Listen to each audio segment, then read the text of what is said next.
How you doing, my love? He's described as a living saint. Love you too, son. Father Greg Boyle, praised by our poorest residents and our most powerful. Reminds us of the power of redemption. After he created the country's largest gang intervention program. It's a place where people feel safe and seen and cherished. On this special edition of The Issue is why it works and what we can all learn from it. Father Greg just says, you know what? They just need to be loved. This is an outlet to give me a second chance. Having Pops around is like having an angel around. Welcome to a special edition of The Issue Is. We're reporting this week from LA's Chinatown at Homeboy Industries, the vision of the extraordinary Father Greg Boyle, who just recently got our country's top honor. I want to surprise you with this drawing. Homeboy's Sergio Velez drew Father Greg wearing his Presidential Medal of Freedom. He reads an original poem written for the man who created the world's largest gang intervention and rehab program. An apostle he became. For centuries you will hear his name, Father Greg, the man who simply chose love to light the way. Thank you. That medal presented by President Joe Biden at the White House. Reminds us of the power of redemption, rehabilitation, and our obligation to those who have been condemned or counted out.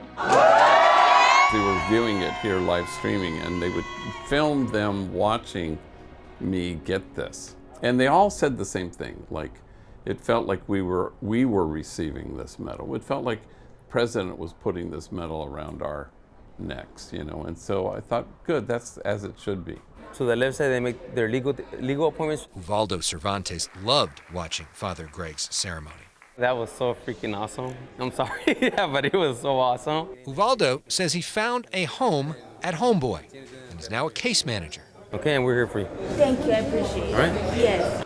It's a far cry from his gang life that caused him to spend more than 23 years behind bars. I paroled with no money, no clothes, and no place to stay. He says Father Greg changed everything for him. Father Greg just says, you know what? They just need to be loved. Say, you know what? You are welcome here. You're wanted here. We see you. Nobody else will see us before. It's a place where people feel safe and seen and cherished. And that's the model that we kind of put out to the world. Greg Boyle, an LA native, first became a Jesuit priest in 1977. In 1986, he began serving as pastor of Dolores Mission Church in Boyle Heights, then the poorest Catholic parish in LA, and the epicenter of gang violence.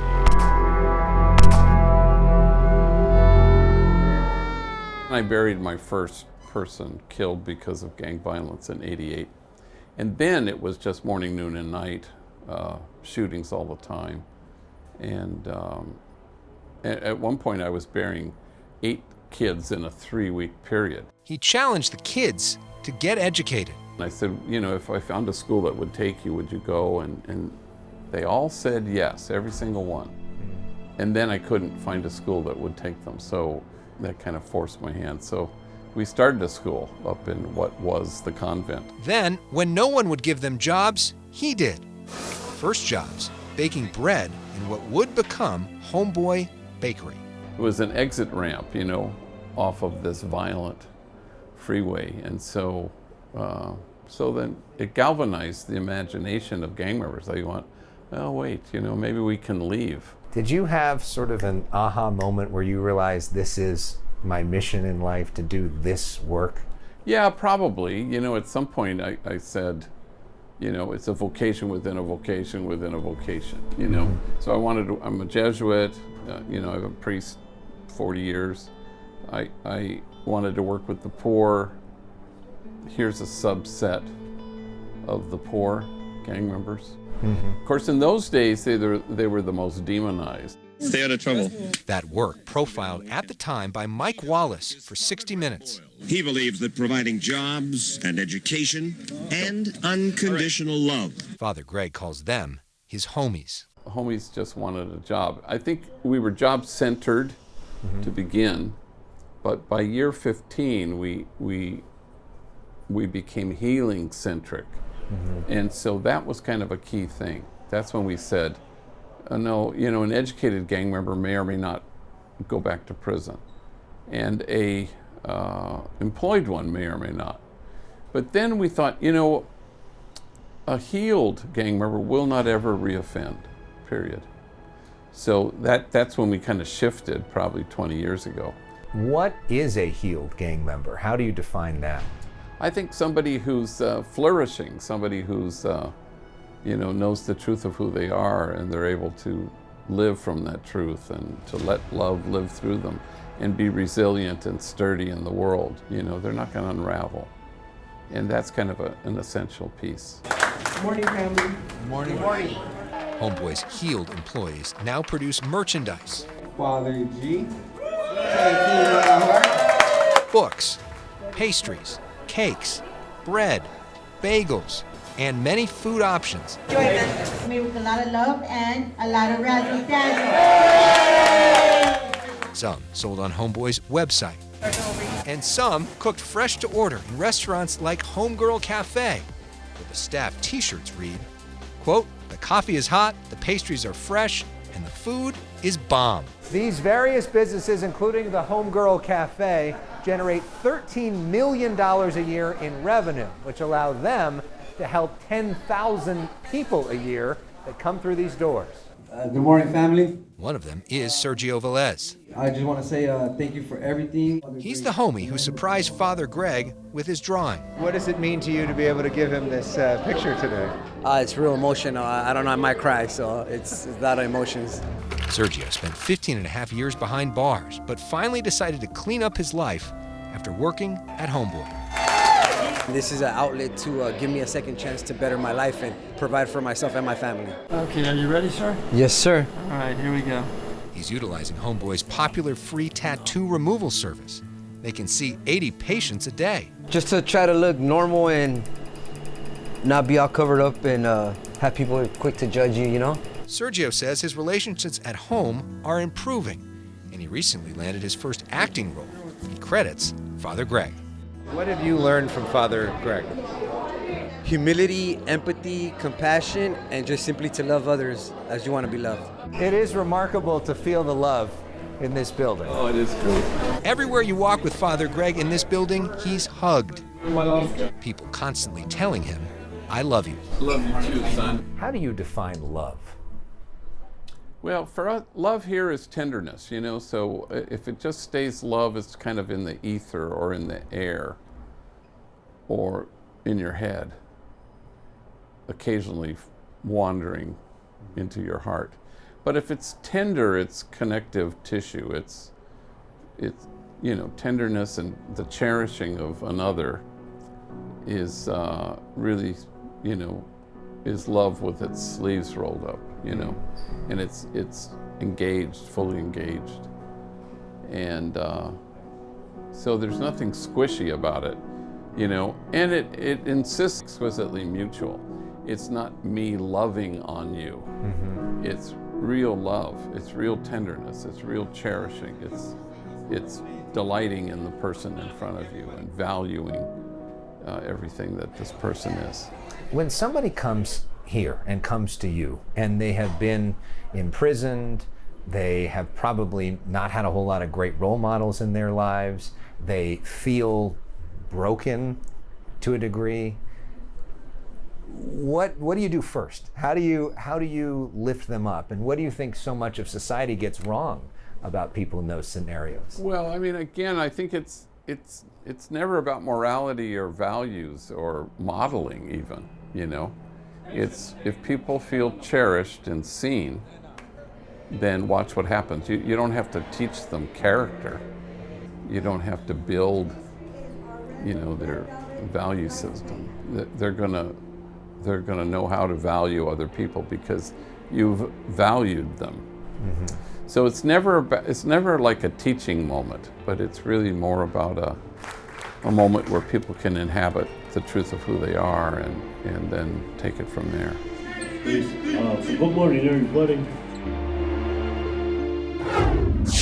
Up next, the business leader who left corporate life to spend time with ex-cons instead. Good morning, everybody. Thank you for calling Homeboys. How can I help you? Cynthia Weezar says without this job at Homeboy Industries, her life would be very different. I'd probably still be in my neighborhood, getting high or, leaving my kids. Cynthia says she was sexually abused at 9, pregnant at 15, and then stabbed by the father of her children. That was just a whole bunch of chaos. That was nothing but misery right there. But right here, it's all this right here is nothing but love. She says Homeboy founder, Father Greg Boyle, who she calls Pops, taught her to love herself and others. Having Pops around is like having an angel around. It touches all of our hearts. Cynthia felt tremendous pride as her kids watched her graduate. I am somebody different. I'm not the same person I was before. This place has brought my family together. Employment office? Yeah. After Cynthia graduated from the program, she was hired on permanently by Homeboy. All right, thank you. It brings a lot of joy in my mind, in my heart every day to wake up like, okay, I'm gonna get ready for work. You know, that right there showed me a lot of compassion. Happy birthday, dear all y'all. Happy birthday to you. Tom Vozzo had a very different path to his job at Homeboy. Who would have thought a CEO with a math degree could kind of help out a gang intervention program, right? It doesn't make sense, but once you show up, you find your way. Tom was president of the Aramark Uniform Group, a multi-billion-dollar global corporation. Good morning, everybody. In 2012, he volunteered at Homeboy and became its first ever CEO. To be there so that when any gang member comes in for the first time asking for help, that we can say yes. He writes about it all in his book, The Homeboy Way. And I want to bring it up with the man himself, Mr. Tom Vozzo. What is the Homeboy Way? And in many ways, you can say it's a lot of different things, but it's about helping the individual. You know, I came out of the corporate world. I ran a big business for 26 years. Loved that part of my life. I'm still a committed capitalist. I think well-run companies are good for our society, right? But also I've recognized coming to Homeboy that society kind of forgets about the marginalized and the poor. And that in part of writing this book, I'm trying to show the business world that, we can actually help out people on the margins of our society if we can provide good jobs. Listen, the poverty rate in America has been the same for 45 years. And when I think back about Homeboy, not only do we help people heal from their trauma, leave gang life behind, but we get them a job and a good job afterwards. And if Homeboy can get these folks a good job and get them on the straight and narrow, well, other organizations should just at least start hiring our people and to help them out as well.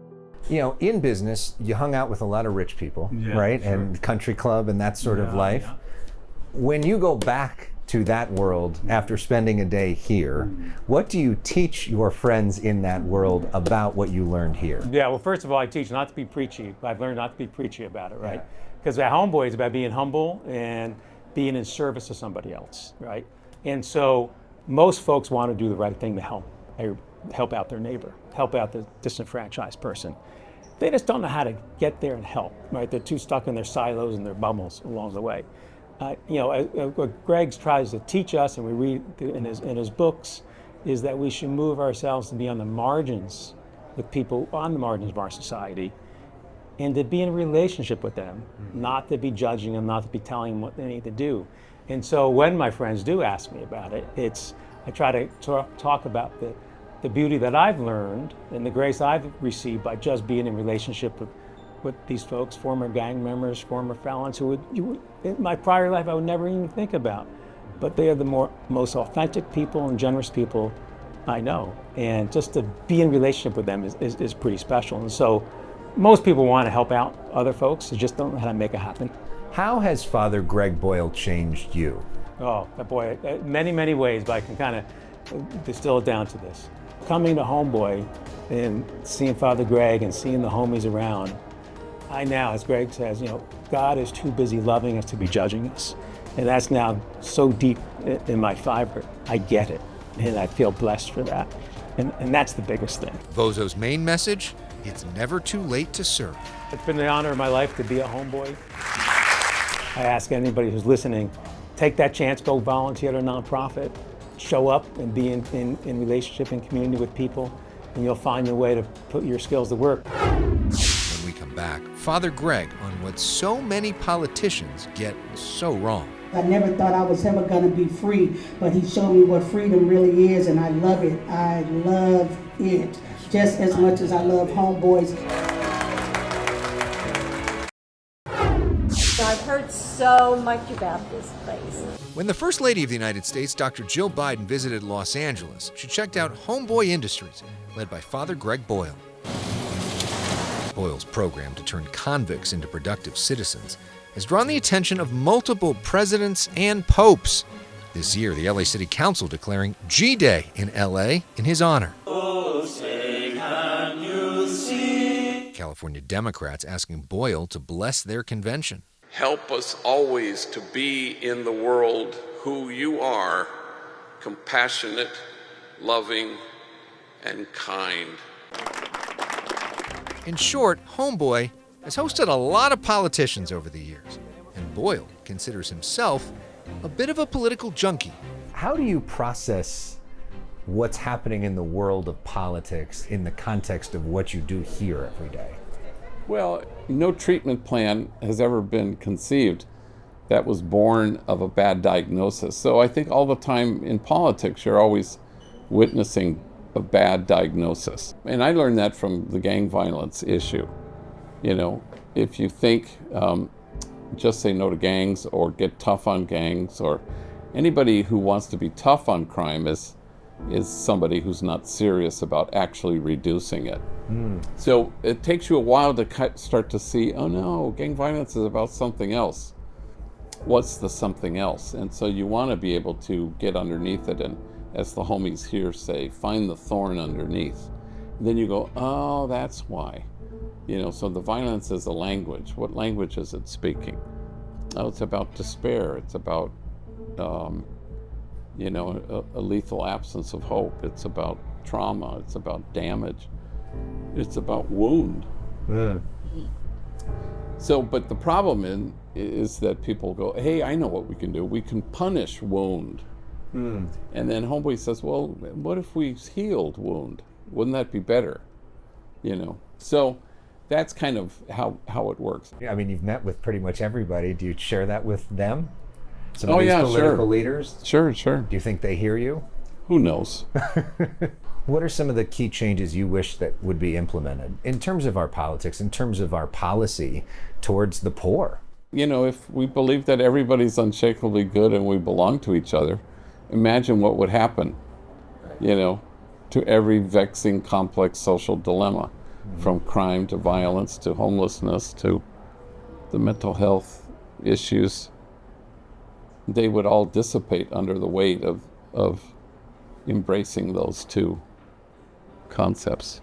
Father Greg often thinks about the more than 260 kids he's had to bury over the years. When you think back about them and think back about, I imagine, see their faces in your eyes, what goes through your mind as you remember them? Difficult times, you know, where kids I loved killed kids I loved. And so that makes it even, you know, more difficult. But, you know, I've kind of been forced to, you know, put death in its place, you know, because I've had to deal with it so much. So then you try to make these lists of, you know, what are fates that are worse than death. There are a lot of those. Like what? Well, like not knowing the truth of who you are if you live this life without inhabiting your own truth. That's a fate worse than death. And then there are things more powerful than death, that love itself, you know, and tenderness is way more powerful than death. So it's important to compile those lists, know those lists, embrace those lists, and keep them close. Because, you know, otherwise, if death is the worst thing that can happen to you, then you're going to be toppled by life itself, you know. So you want to make sure that, you know, you put death in its place. Up next, the enduring legacy of Homeboy and Father Greg Boyle.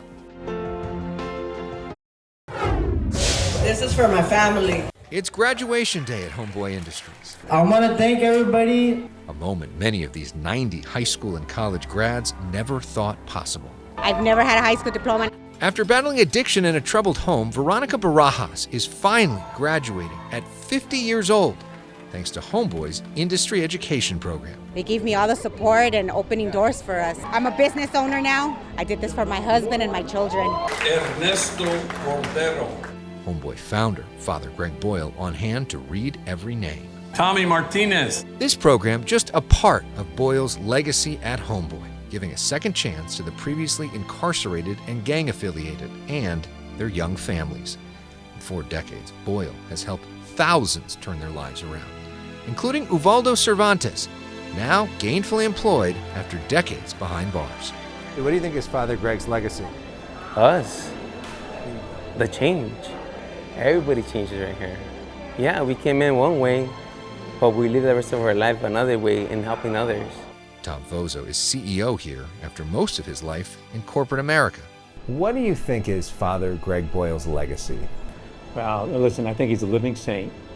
His legacy is a disruptor. I mean, 35 years ago, he saw that to help these folks, you have to invest in them and love them unconditionally, right? And he's proven that that works, right? And I think that's really his legacy. That is just to lean in and help people on the margins of our society. Thank you, and let's all just have a productive and wonderful day. The hope at Homeboy is to stand with the demonized so that the demonizing will stop. We talk to a lot of people and have talked to a lot of so-called leaders, but you represent true leadership. And what you have done for our community and the model that you have created for the country is extraordinary and among the most impressive things I've ever seen anybody do. Oh, well, thanks. So That's kind of you. Thank you, honestly, for what you do. Thank you for inviting us in, and thank you for changing so many thousands of lives. Oh, well, thank you. Father Greg Boyle, thank you so much. Thanks for watching The Issue Is. We'll see you next week. Thanks for being here. Thank you, Father. Sure.